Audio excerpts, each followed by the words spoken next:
मान लो यार, ऐसा सबके साथ होता है। आप एक टेक्निकल ड्राइंग देख रहे हो और अचानक से वो अजीब से सिंबल और नंबर आपको घूर रहे होते हैं। क्या ये कोई सीक्रेट कोड है? एलियन भाषा?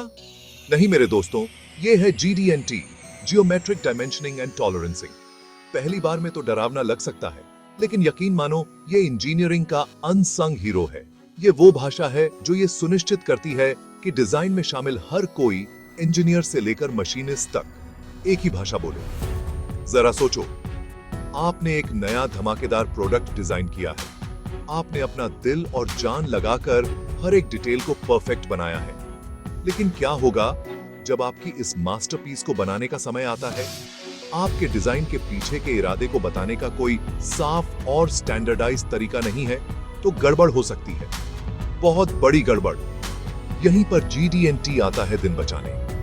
ये पार्ट्स की ज्योमेट्री को डिफाइन और कंट्रोल करने के लिए एक मजबूत सिस्टम देता है, जिससे ये पक्का हो जाता है कि डिजाइन और मैन्युफैक्चरिंग प्रोसेस में शामिल हर कोई एक ही पेज पर है। अब ना कोई अनुमान, ना ही कोई महंगी गलती, बस साफ, सटीक और स्पष्ट संवाद। लेकिन एक पेंच है, किसी भी पावरफुल टूल की तरह GDNT के साथ मिथ्स और मिसकंसेप्शंस भी जुड़े हुए हैं।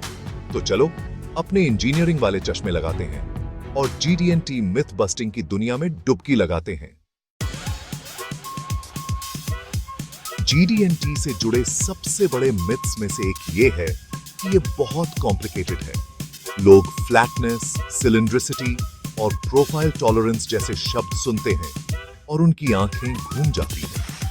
लेकिन सच ये है, GDNT सिर्फ लॉजिक और कॉमन सेंस के बारे में है। इसके मूल में GDNT एक सिस्टम है जो ये डिफाइन करता है कि किसी पार्ट की ज्योमेट्री में कितना वेरिएशन एक्सेप्टेबल है। ये समझने के बारे में है कि परफेक्शन असंभव है, लेकिन हम फंक्शनैलिटी और इंटरचेंजेबिलिटी सुनिश्चित करने के लिए उन इम्परफेक्शंस को कंट्रोल कर सकते हैं। इसको ऐसे समझो जैसे घर बनाना हो। आप ये उम्मीद नहीं करोगे कि हर दीवार बिल्कुल सीधी हो या हर फर्श बिल्कुल लेवल हो, है ना? बिल्कुल नहीं। आप कुछ टॉलरेंस अलाउ करोगे, परफेक्शन से कुछ एक्सेप्टेबल डिविएशन। GDNT भी इंजीनियरिंग डिजाइन के लिए यही काम करता है।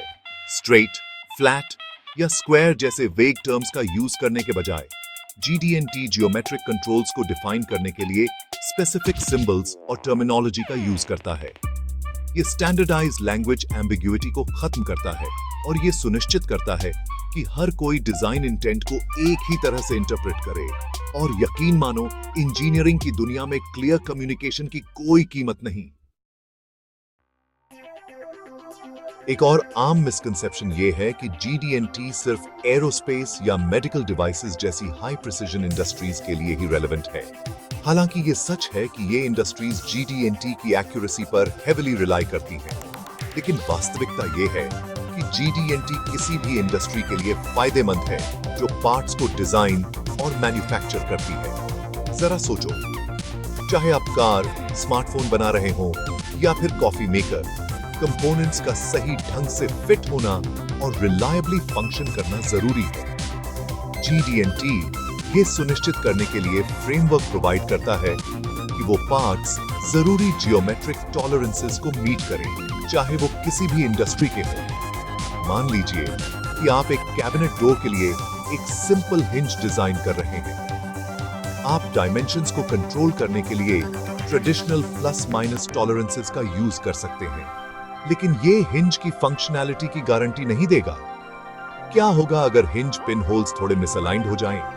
दरवाजा बाइंड हो सकता है या सैग हो सकता है। GDNT आपको न केवल हिंज कंपोनेंट्स के साइज को कंट्रोल करने की अनुमति देता है, बल्कि उनके फॉर्म, ओरिएंटेशन और लोकेशन को एक दूसरे के सापेक्ष भी कंट्रोल करने की अनुमति देता है। यह सुनिश्चित करता है कि मैन्युफैक्चरिंग वेरिएशंस के साथ भी हिंज स्मूथली और रिलायबली फंक्शन करे।